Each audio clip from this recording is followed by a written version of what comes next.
अस्सलाम वालेकुम नाजरीन, आप देख रहे हैं स्वेन न्यूज़। मैं हूं आपकी होस्ट शाह अहमद। 12 बजे की हेडलाइंस में खुश आमदीद। हेडलाइंस का आगाज करते हैं।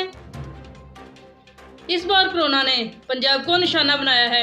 लाहौर, गुजरात और गुजरावाला के अंदर स्मार्ट लॉकडाउन कर दिया गया। कई इलाकों में स्मार्ट लॉकडाउन की खिलाफ वर्जी भी की गई और एसओपीज पर अमल भी ना किया गया। कोरोना की नई किस्म सामने आते ही बहुत से मरीज भी सामने आ गए।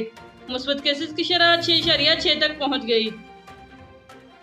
पेशावर में स्मार्ट लॉकडाउन पर अमल दरामद करवाने के लिए माइक्रो लॉकडाउन कर दिया गया। बलोचिस्तान के अंदर 3.6 तक कोरोना की शरह पहुंच गई। हुकूमत के हुक्म के बाइस इनके बावजूद भी अवाम ने एसओपीज पर अमल ना किया, ना ही समाजी फासला रखा और न ही मास्क लगाए। फवाद चौधरी ने मीडिया से गुफ्तगू की। उन्होंने कहा कि अगर वज़ीर-ए-आज़म की बात मानी जाती, ओपन बैलेट से इलेक्शन करवाए जाते तो किसी को कोई मसला ना होता, किसी बात पर कोई सवाल ना खड़ा होता। लेकिन तब किसी ने वज़ीर-ए-आज़म की बात ना मानी। अब जो सवाल उठा रहे हैं उनको सवाल नहीं उठाने चाहिए। कोरोना के बढ़ते केसेस के बाइस कौमी असम्बली के सारे इजलास को मुअत्तल कर दिया गया। दफातर 2 दिन के लिए बंद हो गए।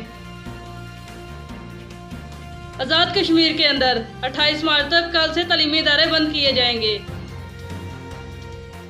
मरियम नवाज की बेल बहाली के लिए दरख्वास्त जमा करवा दी गई।